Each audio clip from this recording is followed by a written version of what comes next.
المؤمنين. السلام عليكم ورحمة الله وبركاته. إن الحمد لله نحمده ونستعينه ونستغفره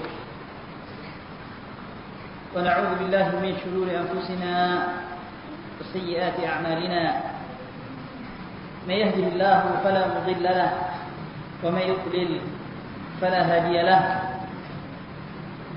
أشهد أن لا إله إلا الله وحده لا شريك له وأشهد أن محمدا عبده ورسوله لا نبي بعده. يا أيها الذين آمنوا اتقوا الله حق تقاته ولا تموتن إلا وأنتم مسلمون. يا أيها الناس اتقوا ربكم الذي خلقكم من نفس واحدة وخلق منها زوجها وبث منهما رجالا كثيرا ونساء واتقوا الله الذي تساءلون به والأرحام إن الله كان عليكم رقيبا. يا أيها الذين آمنوا اتقوا الله وقولوا قولا سديدا يصلح لكم أعمالكم ويغفر لكم ذنوبكم ومن يطع الله ورسوله فقد فاز فوزا عظيما. أما بعد فإن أصدق الحديث كتاب الله وخير الهدي هدي محمد صلى الله عليه وسلم وشر الأمور محدثاتها فإن كل محدثة بدعة وكل بدعة ضلالة وكل ضلالة في النار. معاشر المسلمين والمسلمات رحمكم الله. Yang pertama, kita bersyukur kepada Allah Subhanahu wa taala yang telah memberikan nikmat kepada kita, terlebih khusus nikmat izin bisa menghadiri kajian, mendengarkan kalam Allah dan sunnah Rasulullah sallallahu alaihi wasallam. Ini adalah nikmat yang tidak bisa dihargai dengan harta. Di saat manusia sibuk mengejar dunia, si A mencari rezeki, si A mencari uang. Di saat manusia terlena dengan hiburan-hiburan malam, di saat manusia lagi lupa kepada Allah, sementara ada sekelompok daripada hamba-hamba Allah yang diizinkannya untuk datang ke masjid ini, musalla ini, dan diizinkan untuk mendengarkan perkataan-perkataan Allah dan perkataan Rasulullah SAW. Apalagi ma'asyiral muslimin rahimakumullah, tema yang akan kita bahas pada malam hari ini insyaallah taala yaitu tafsir daripada surat Al-Ikhlas, surat Al-Falaq dan surat An-Nas. 3 surat ini dinamakan dengan Al-Mu'awwidzat. Al-Mu'awwidzat artinya yaitu surat-surat meminta perlindungan kepada Allah. Yang kita kaji insyaallah mengenai tafsir ayat-ayat Al-Quran.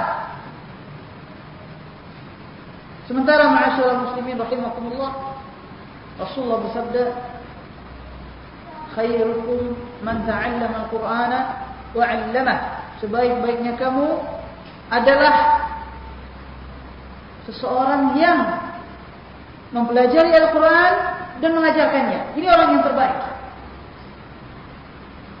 Apabila Allah Subhanahu wa taala ingin memilih salah seorang hamba daripada hamba-hambanya, apabila Allah Subhanahu wa taala ingin mengangkat salah seorang daripada hamba-hambanya, maka Allah Subhanahu wa taala jadikan hamba tersebut mempelajari Al-Quran dan mengajarkannya. Dan ini merupakan salah satu karunia Allah Subhanahu wa taala, salah satu bentuk kasih sayang Allah Subhanahu wa taala. Saya ulangi, apabila Allah ingin mengangkat salah seorang daripada hamba-hambanya, ingin memuliakannya, ingin mengangkat derajatnya, maka Allah jadikan hamba tersebut mempelajari Al-Quran dan mengajarkannya. Karena kata Rasulullah, khairukum, sebaik-baiknya kamu. Kata-kata sebaik-baiknya kamu ini adalah suatu kehormatan. Sebaik-baiknya kamu adalah orang yang mempelajari Al-Quran dan mengajarkannya. Sehingga di antara rawi hadis yang meriwayatkan hadis ini Abu Abdurrahman As-Sulami, beliau berkata, hadis inilah yang telah membuat saya betah di majelis ini mengajarkan Al-Quran. Hadis inilah yang telah membuat saya betah di majelis saya ini mengajarkan Al-Quran. Dan Nabi Abdurrahman As-Sulami rahimahullahu ta'ala duduk di majelis tersebut mengajarkan Al-Quran dari masa kekhalifahan Utsman bin Affan radhiyallahu ta'ala an sampai akhir daripada kepemimpinan Hajjaj bin Yusuf Al-Thaqafi. Antara Utsman bin Affan dengan Hajjaj bin Yusuf Al-Thaqafi itu masa yang bukan sebentar. Diterangkan oleh Al-Hafidz Ibnu Hajar dalam Fathul Bari bahwasanya awal kekhalifahan Utsman sampai akhir keruntuhan Hajjaj bin Yusuf itu 73 tahun kecuali 3 bulan. Berarti beliau mengajar di antara keduanya sekitar 40 atau 50 tahun. 40 sampai 50 tahun untuk ilmu, belajar Al-Quran. Subhanallah. Kita paling belajar agama sebentar. Kita paling belajar agama sebentar, baru tamat SD, tamat SMP, SMA, kuliah semester pertama cuma. Kan begitu Bapak-bapak, Ibu-ibu. Semester kedua udah enggak ada lagi.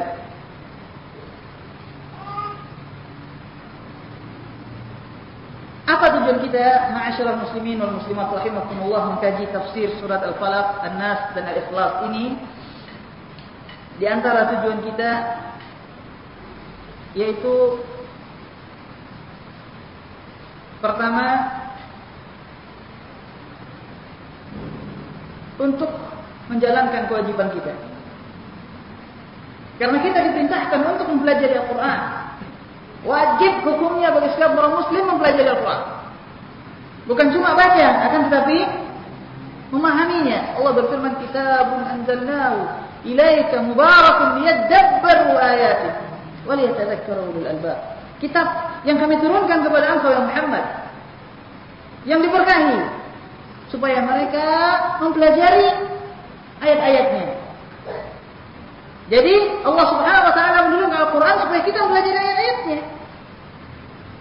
Dan Allah ancam orang-orang yang tidak mau mempelajari ayat-ayat Al-Quran adalah orang-orang yang di dalam hatinya, di dalam hati mereka terdapat suatu sumbatan. Kata Allah Subhanahu wa ta'ala, afala yatadabbaruna al-Quran am ala qulubin aqfalha.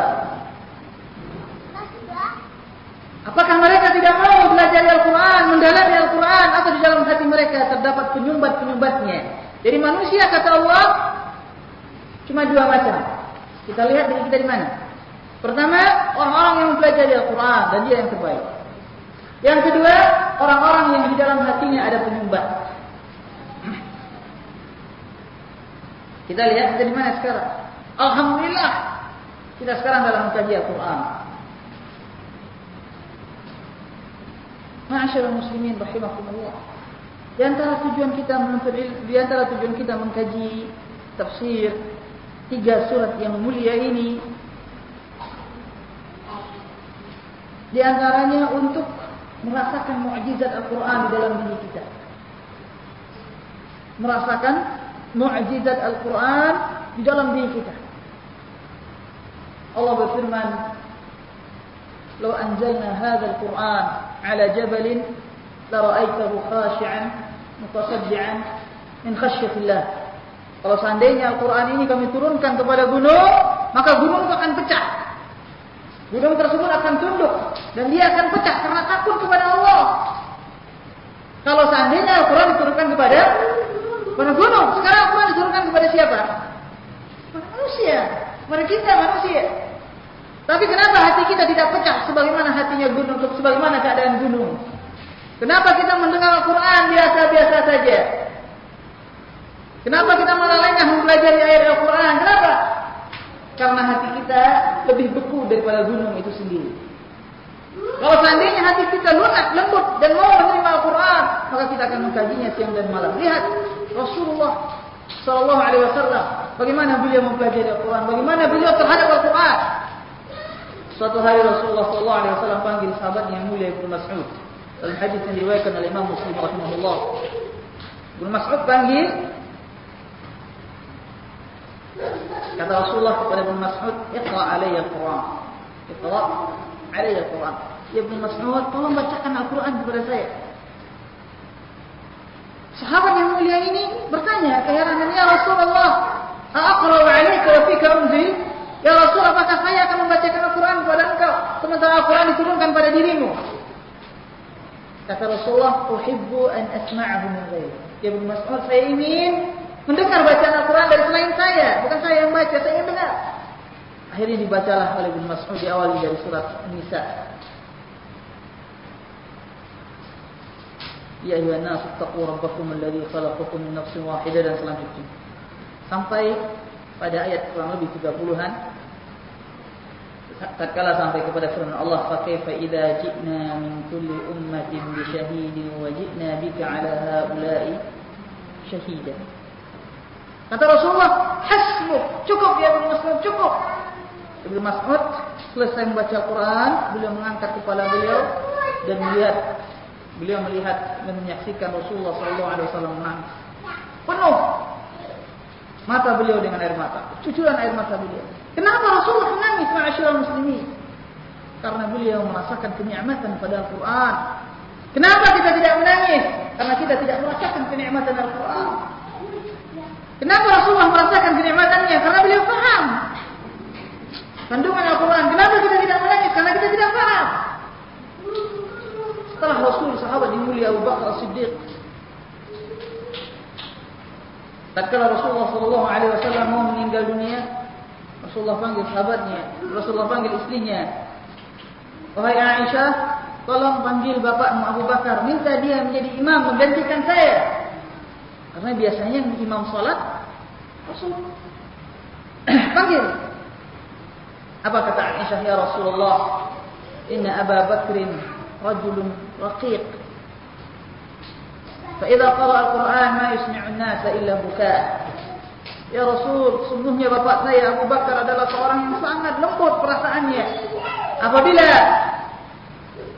membaca Al-Quran, tidak ada yang terdengar kecuali hanya isakan tangisnya saja. Subhanallah. Kenapa Abu Bakar menangis? Karena dia paham dengan makna Al-Quran. Kenapa kita tidak menangis? Karena kita tidak paham dengan makna Al-Quran. Apakah Abu Bakar seorang yang cengeng? Tidak. Sejarah menyaksikan tatkala beliau mendengar dan menyaksikan Rasulullah Sallallahu Alaihi Wasallam bersimbah darah di dalam peperangan Badar, di dalam peperangan Uhud. Begitu melihat Rasulullah Sallallahu Alaihi Wasallam terluka, panah masuk menancap di tubuh beliau. Walaupun beliau sudah memakai topi besi, wajah beliau terluka. Beliau masuk ke dalam ranjau dan pingsan. Melihat Rasulullah Sallallahu Alaihi Wasallam dalam keadaan demikian, beliau cabut pedang, beliau kejar orang-orang musyrikin ke atas bukit. Padahal mereka berjumlah satu bukit dan Abu Bakar sendirian. Ini bukan orang penakut, bukan orang cengeng. Ini sahabat yang mulia merasakan besarnya Al-Quran. Dan silahkan baca sejarah-sejarah yang lain bagaimana para sahabat Rasulullah Sallallahu Alaihi Wasallam tidak kuat membaca Al-Quran. Begitu mereka membaca Al-Quran, langsung hati mereka luluh. Mereka merasakan kenikmatannya, menetes air mata mereka. Ini menunjukkan karena mereka paham dengan makna Al-Quran. Akan tapi bagaimana dengan kita, ma'asyiral muslimin dan muslimat rahimahumullah? Makanya di antara tujuan kita mempelajari tafsir Al-Quran ini di antaranya yaitu ingin merasakan bagaimana besarnya Al-Quran di dalam hidup. Apa makna Al-Quran? Apa yang dikandung oleh Al-Quran? Karena Rasulullah Sallallahu Alaihi Wasallam mengancam dalam hadis yang diriwayatkan oleh Imam Abu Dawud, kata Rasulullah, "Inna Allah yubghid kulla 'alimin bid dunya jahilin bil akhirah." Sungguhnya Allah membenci seorang yang berilmu dengan dunia, jahil dengan akhirat, tidak berilmu dengan akhirat.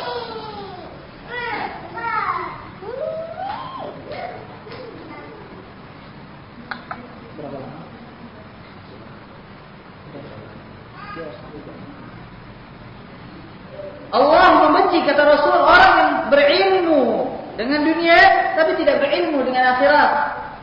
Benci oleh Allah. Dalam permasalahan dunia jangan tanya dari A sampai Z, jangan jawab. Akan tetapi ditanya bagaimana Rasulullah mengangkat tangan di saat takbir. Bagaimana hadis Rasulullah mengenai hal yang demikian. Tatkala Rasulullah takbir, bagaimana telapak tangan Rasul, apakah dibentangkan begini atau dirapatkan? Atau enggak tahu? Atau tidak tahu? Atau cuma mengatakan saya melihat guru saya demikian, saya mengatakan demikian. Padahal Imam Ibn Hibban rahimahullah mengumpulkan 600 hadis khusus mengenai tata cara salat Rasul. Ada 600 hadis dikumpulkan oleh Ibn Hibban rahimahullah. Kita tahu berapa hadis dari 600 tersebut? Berapa hadis yang kita tahu? Hadis yang kita tahu paling, lihatlah guru musola. Itu pun bukan hadis. Lihatlah 600 hadis Rasulullah menerangkan sampai bagaimana telapak tangan diriwayatkan oleh sahabat Rasul, di antaranya Wa'il bin Hujr radhiyallahu taala, bagaimana Rasulullah sallallahu alaihi wasallam tatkala sujud, bagaimana posisi tangan Rasulullah di saat sujud. Ada hadisnya, tapi kita enggak pernah mendengarnya, apalagi membaca buku hadisnya. Inna lillahi wa inna ilaihi raji'un, musibah. Anehnya orang yang tidak paham dengan hadis terlanjur memakai topi putih kayak saya. Dipanggil Pak Haji, menganggap dirinya alim berilmu. Inna lillahi wa inna ilaihi raji'un.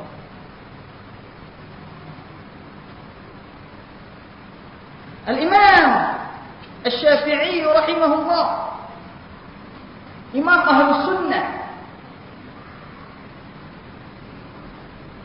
yang beliau digelari dengan pembela sunnah, yang sangat cinta dengan sunnah. Beliau menjadi imam setelah beliau mempelajari Islam, menuntut ilmu, bersusah payah sampai beliau pergi ke kantor-kantor.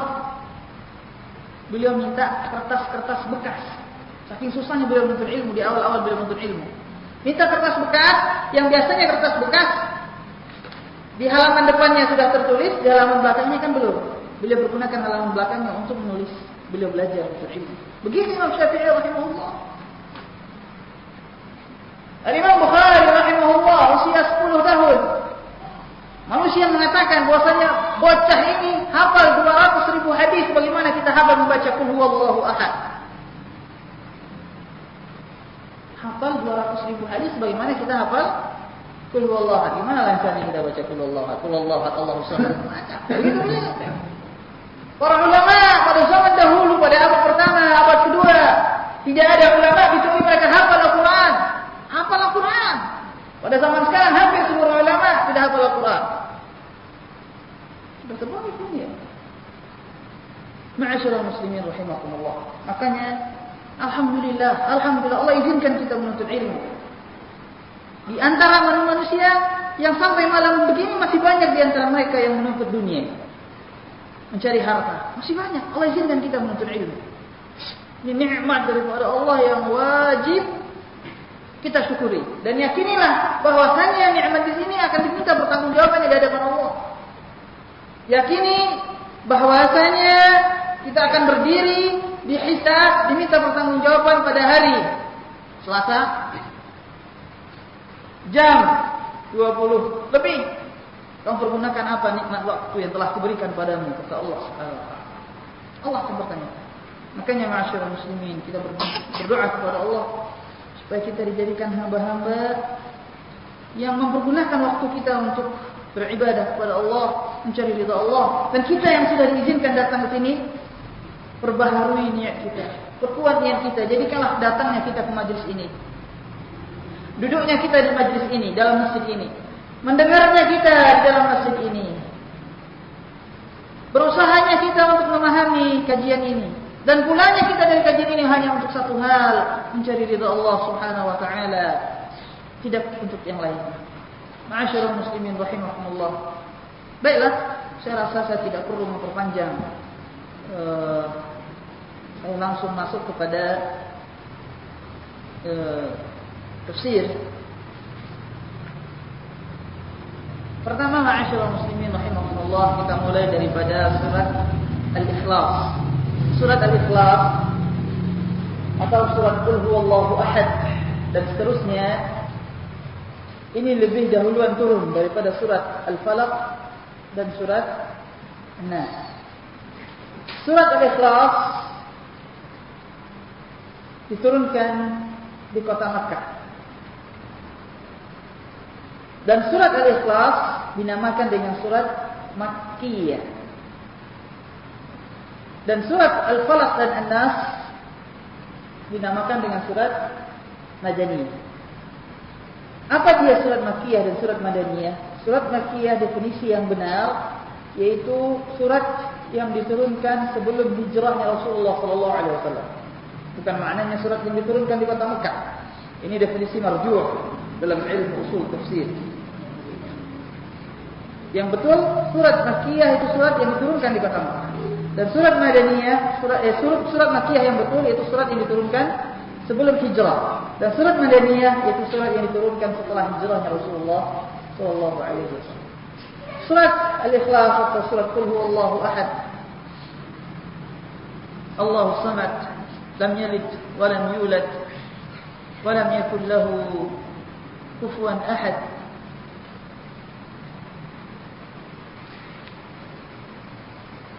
Surat Al-Ikhlas ini adalah surat yang mulia.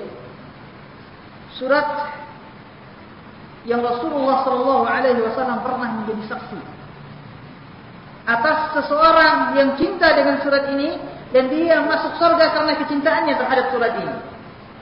Subhanallah.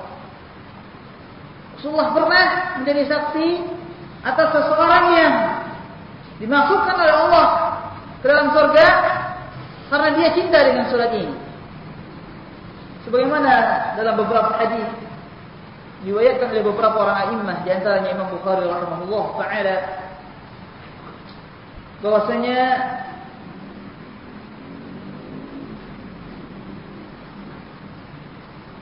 ada seseorang dari kalangan Ansar, sahabat dari kalangan Ansar yang menjadi imam di Masjid Quba. Yang menjadi imam di Masjid Quba. Masjid Quba tidak jauh dari kota Madinah. Setiap kali beliau imam,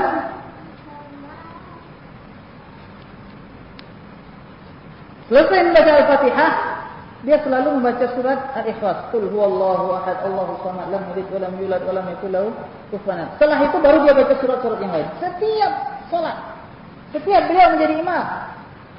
Jadi beliau membaca surat Qul huwallahu ahad bukan karena surat tersebut pendek. Sekarang kan banyak orang baca surat dari yang pendek-pendek.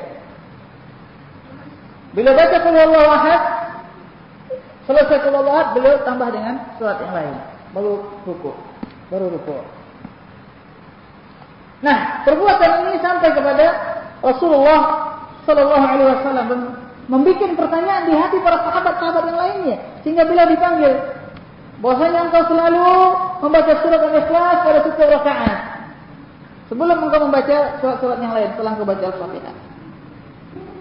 Sekarang kami bertanya, kenapa engkau melakukannya?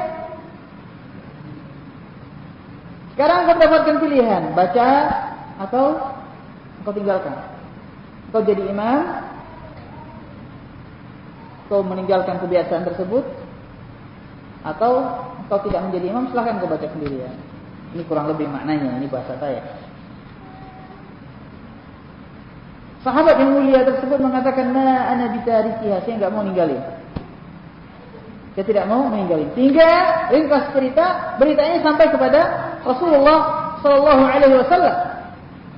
Dan Rasulullah bertanya, "Ya fulan, ma yamna'uka an taf'ala ma ya'muruka bihi ashabuk?" Ya fulan, apa yang menghalangi engkau untuk mengikuti apa yang diusulkan oleh teman-temanmu? Kenapa setiap salat selalu membaca surah Ikhlas? Apa jawab sahabat yang mulia ini? Dengarkan perkataan sahabat yang mulia. Inni uhibbuha. Ya Rasul, saya cinta dengan surat tersebut. Surat apa? Al-Ikhlas. Saya cinta dengan surat tersebut. Apa sambutan Rasulullah sallallahu alaihi wasallam? Hubbuka iyyaha adkhalakal jannah.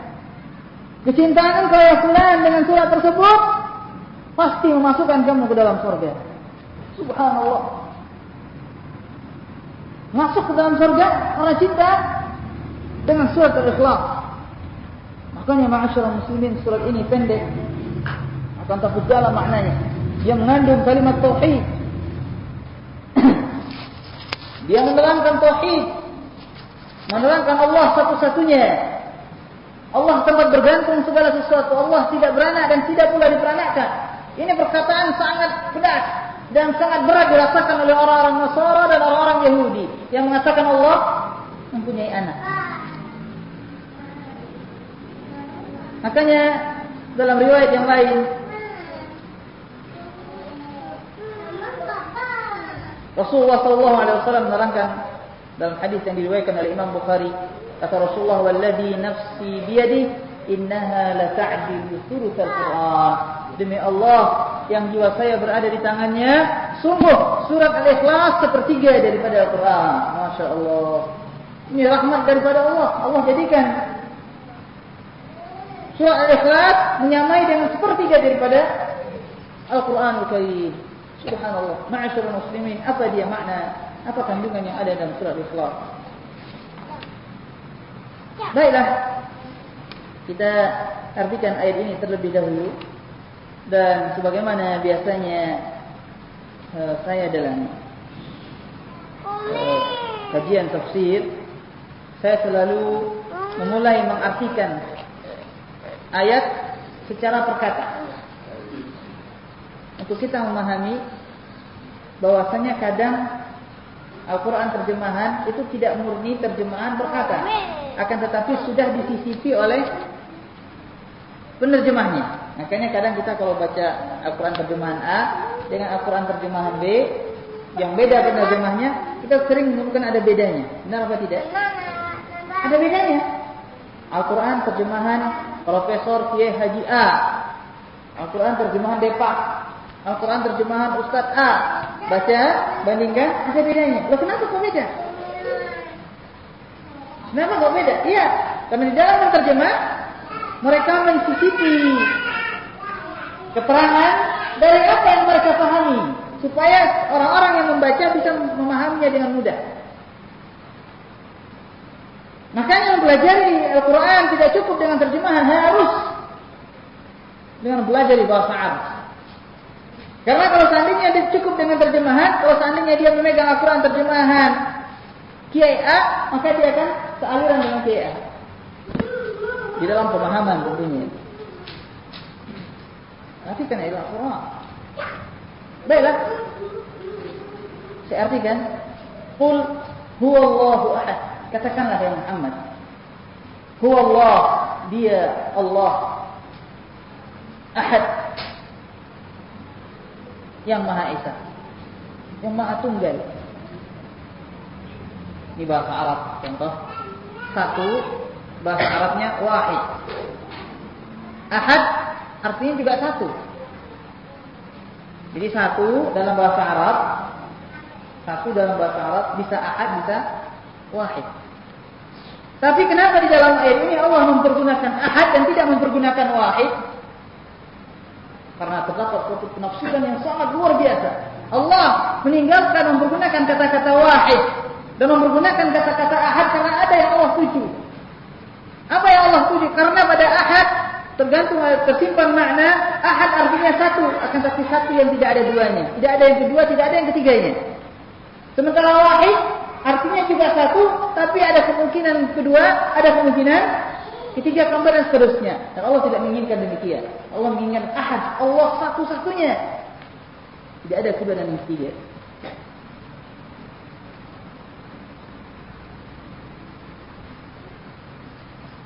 Tatkala orang Yahudi berbangga-bangga mengatakan Uzair ibn Allah, Nabi Uzair anak Allah. Orang Nasara mengatakan siapa anak Allah? Isa anak Allah. Orang-orang Majusi merasa bangga dengan mengibadati bintang, matahari, mengibadati api. Orang musyrikin merasa bangga dengan mengibadati berhala. Allah turunkan kebanggaan buat orang mukmin. Dia mengibadati yang menciptakan segalanya, menciptakan Nabi Isa, menciptakan Uzair, menciptakan bintang. Qul huwallahu ahad. Katakanlah, Sungguhnya dia Allah yang maha tunggal, yang maha satu. Kemudian kata Allah, Allahus Samad. Allah As-Samad. As-Samad artinya seluruh sesuatu bergantung kepadanya. Dan dia tidak bergantung kepada seluruh sesuatu. Nah, mereka orang-orang Kristen Nasara mengatakan bahwasanya Isa anak Allah, dibantah Allahus Samad. Allah tempat segala sesuatu bergantung kepadanya. Orang kalau punya anak berarti dia punya istri. Kan begitu? Kalau punya istri baru punya anak. Suatu saat sang bapak akan menjadi lemah. Sang anak menjadi besar, jadi kuat. Lalu bapak mati. Kan begini biasanya. Ini kan menunjukkan bahwasanya sang bapak tersebut ada sifat-sifat lemahnya. Allah tidak. Suci dari segala kelemahan, suci dari segala kekurangan. Nabi Isa bukan anak beliau, tapi beliau adalah nabi dan utusan Allah. Dan Nabi Isa tidak pernah menyuruh manusia untuk mengibadati dia. Silahkan buka Injil dari Injil A sampai Injil Z. Tidak ada perkataan Nabi Isa mengatakan saya adalah ilah, saya adalah yang diibadati, maka ibadatilah saya. Tidak ada perkataan Nabi Isa. Dalam seluruh Injil. Tidak tahu kalau baru muncul nantinya, karena Injil mereka itu bisa ditambah-tambah. Injil mereka bisa ditambah-tambah, mufakat para pendetanya, hasil apanya dimasukkan ke Injil. Kalau Al-Quran tidak, satu titik saja bertambah, orang tahu. Belakangan ini muncul ada berita, ada Al-Quran baru, betul ya? Di Jakarta muncul Al-Quran baru. Saya katakan itu perbuatan sia-sia, nggak ada guna, buang-buang uang aja mereka. Sebentar saja udah bongkar itu kitabnya. Al-Quran telah ada jaminan jagaan dari Allah Subhanahu Wa Taala, tidak seperti kitab-kitab lain. Allahus Samad. Kemudian kata Allah, lam yalid wa lam yulad wa lam yakul lahu kufuwan ahad. Yang tidak beranak dan tidak diperanakkan. Tidak beranak dan tidak diperanakkan. Dari awal ayat sampai akhir ayat menerangkan kesempurnaan Allah satu-satunya. Allah yang seluruh sesuatu bergantung kepadanya. Nah, kalau seandainya seorang yang punya anak, maka otomatis dia punya istri. Kalau dia punya anak, dia punya istri, otomatis dia butuh makan. Kan begitu? Kalau secara kasarnya, kalau dia nggak makan, gimana datang tenaganya? Kalau nggak ada tenaga, gimana mau punya anak? Ya, paham ya? Yang paham, nggak paham, nggak apa-apa. Kalau nggak ada tenaga, gimana mau punya anak?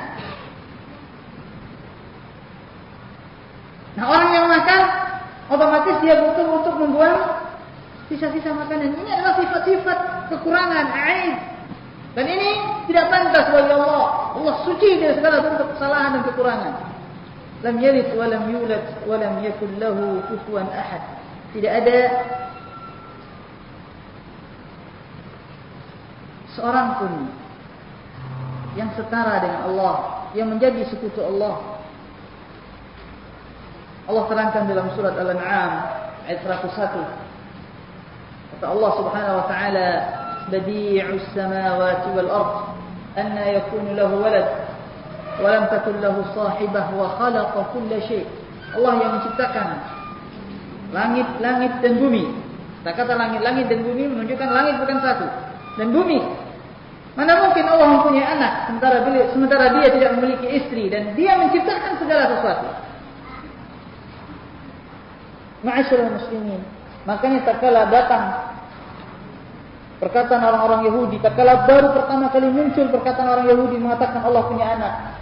Orang Nasrani mengatakan Allah punya anak. Orang Yahudi mengatakan anaknya Uzair.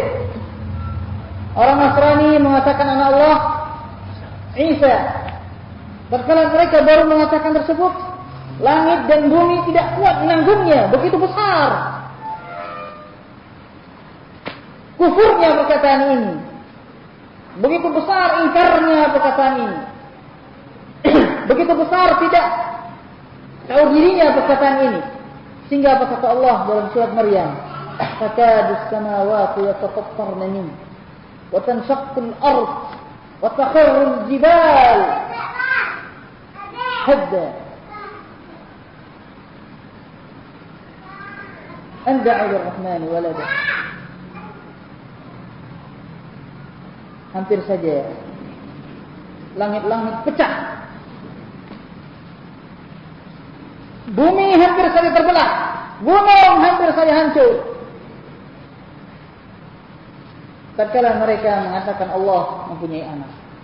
Subhanallah, perkataan ini begitu kufurnya, hampir saja langit terbelah, bumi hancur. Lalu kenapa langit tidak jadi pecah? Kenapa gunung tidak jadi terbelah? Kenapa gunung tidak jadi hancur, langit tidak jadi terbelah? Karena ditahan oleh Allah Subhanahu wa taala dengan izinnya. Ditahan oleh Allah dengan rahmatnya. Akan tetapi perkataan ini adalah besar. Perkataan mengatakan Allah mempunyai anak.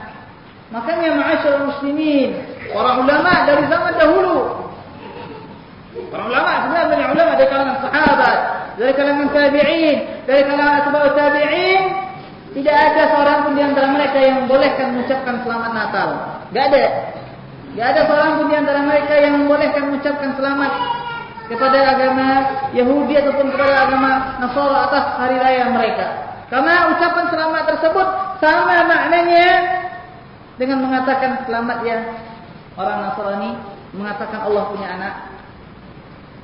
Selamat ya orang Yahudi mengatakan Allah punya anak. Karena demikian itu maknanya. Atau di dalam bahasa Al-Imam Ibnu Qayyim rahimahullah, seolah-olah dia mengatakan selamat Anda sujud kepada salib. Selamat Anda mensekutukan Allah. Selamat Anda mengatakan Allah punya anak. Ini adalah perkataan yang tidak pantas kepada Allah Subhanahu wa taala. Dan haram hukumnya mengucapkan selamat hari raya kepada orang-orang yang mensekutukan Allah Subhanahu wa taala. Adapun pendapat-pendapat yang datang belakangan maka dia tidak dianggap karena menyelisih pendapat sahabat Rasul, dan sahabat Rasul jauh lebih mulia daripada dirinya.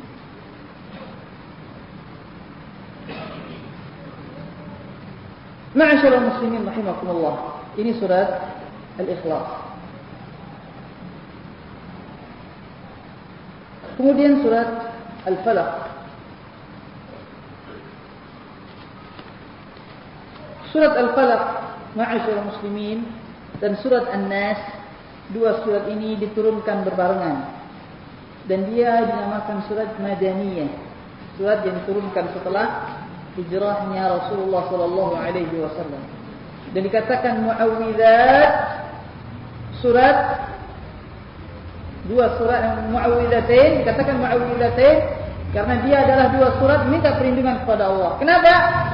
Karena bagaimana diturunkan, tatkala dua surat ini diturunkan, diriwayatkan oleh Imam Nasai dan imam-imam lainnya bahwasanya Rasulullah sallallahu alaihi wasallam biasanya beliau mempunyai doa minta perlindungan, daripada kejahatan jin, doa minta perlindungan daripada kejahatan ain.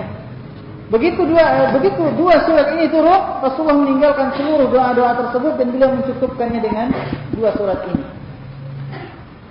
Beliau mencukupkan diri dengan dua surat ini, Qul a'udzu birabbil falaq dan Qul a'udzu birabbin nas. Dalam hadis yang diriwayatkan oleh Imam Ahmad dan juga oleh Imam Nasai rahimahullah,